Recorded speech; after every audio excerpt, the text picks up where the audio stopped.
People who live, everybody who is serious about this country knows that the recruitment process lacks transparency in Nigeria. This is why we are hemorrhaging so bad.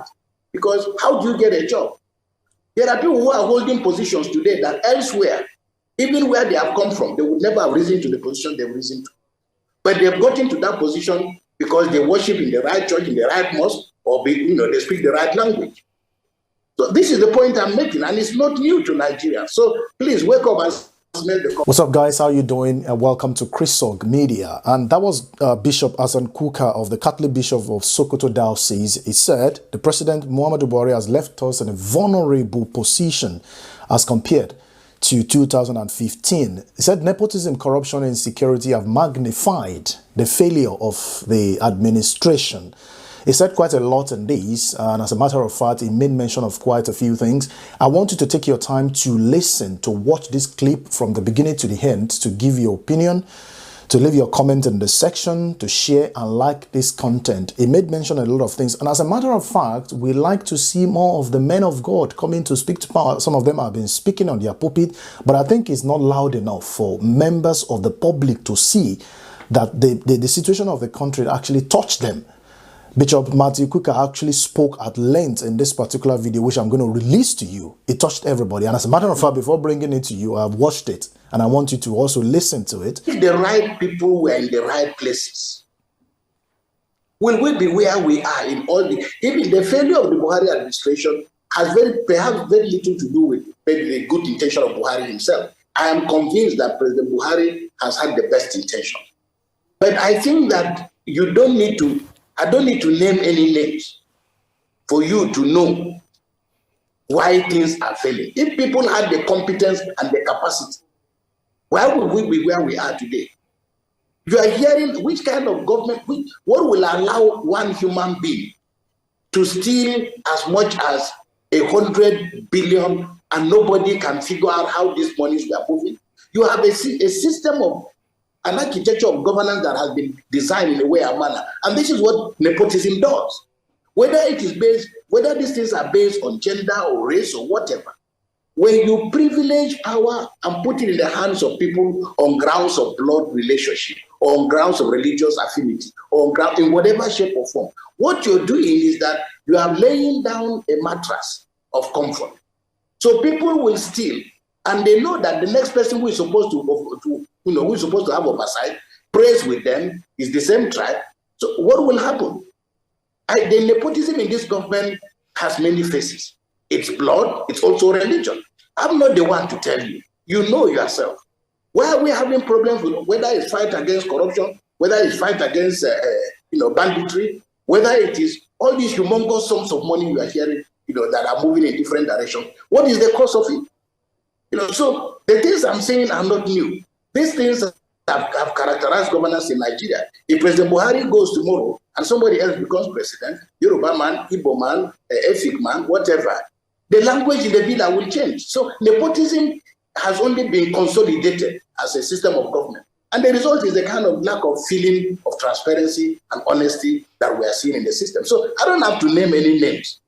I don't have to name any names, but you live in this country, you know the facts better than myself.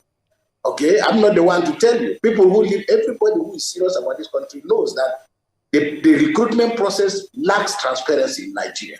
This is why we are hemorrhaging so bad. Because how do you get a job? There are people who are holding positions today that elsewhere, even where they have come from, they would never have risen to the position they've risen to. But they've got into that position because they worship in the right church, in the right mosque, or they speak the right language. So this is the point I'm making, and it's not new to Nigeria. So please wake up and smell the coffee. I'm actually sitting here in the cathedral because I have mass for children, in another hour or less. If you look out of the window here, I cannot show you. You will see the glasses of our cathedral that were, of our hall that were broken. You will see the vehicles that were destroyed. Our pastoral center was destroyed. One of our churches was destroyed. For what? We didn't quarrel with anybody. We didn't say anything to anybody.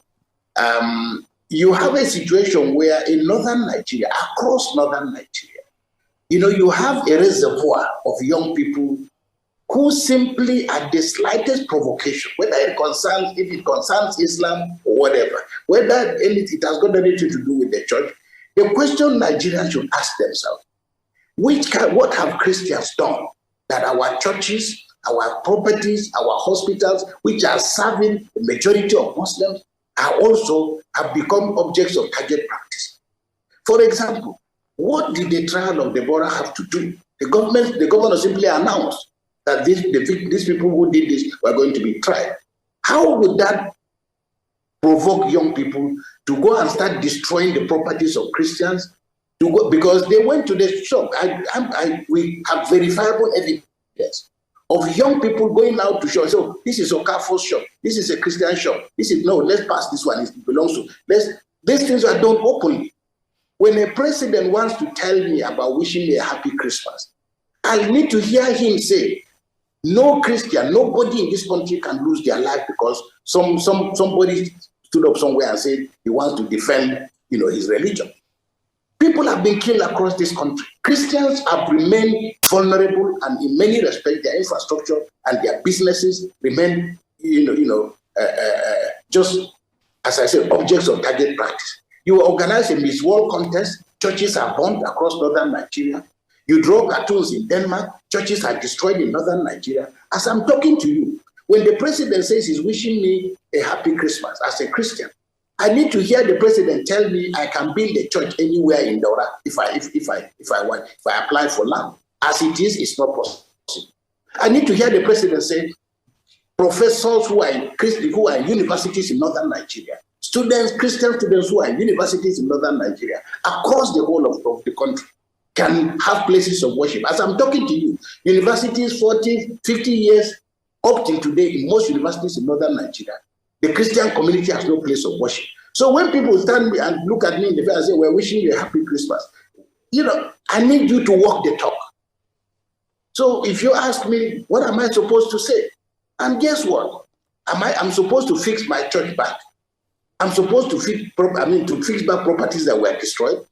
Businessmen are supposed to find money from where to rebuild their businesses. So, this is the country we are living in. And it is unacceptable. And because we left a lot of these things unattended, what you are seeing, many Christians have lived with it. We've lived with it. So at periods of this nature, I don't want anybody to grandstand and say that we should imitate Jesus Christ or that we should be. We know what it is. I don't need anybody to come. I'm converted to Christianity.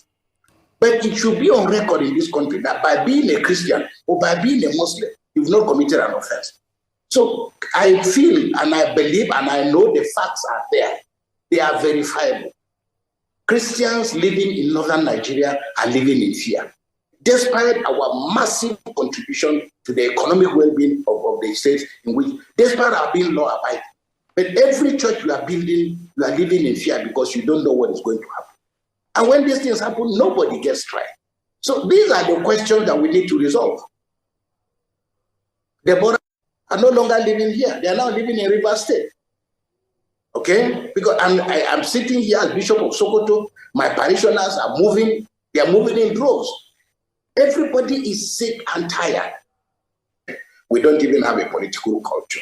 You can see that what we call political parties really don't qualify to be called political parties, because almost every elections, people are contesting on changing platforms day in and day out. Look at all the candidates who are on the field today.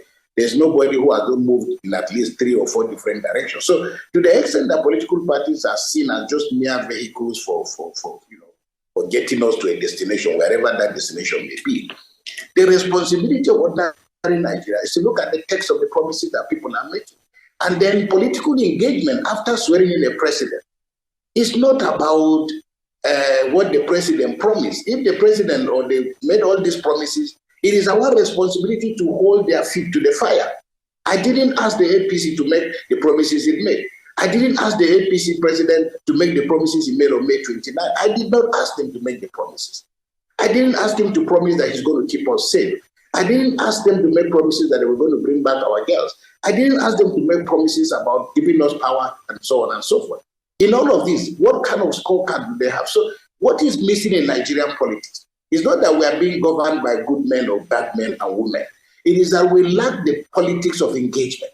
And engagement is about confronting leadership with the text of their own promises. So a situation where the media, the church, civil society, all the people in the private sector, the bankers, people who just believe that bankers and the people believe if we can befriend the right governor, as long as it's bringing us hundreds of billions of money and our banks are full and we have very good credit cards, that's wonderful. It is not wonderful.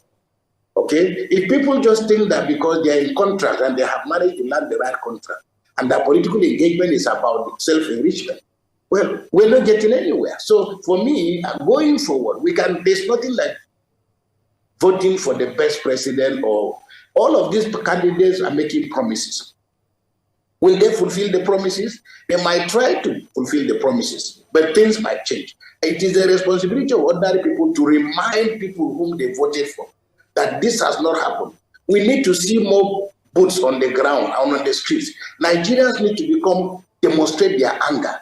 And they can demonstrate that anger without breaking anybody's property by just going out publicly with a show of resentment about the fact that things are not the way. We see what is happening in other countries. So we cannot sit in the comfort of our homes and assume that good people are just going to govern us and deliver all the promises they made.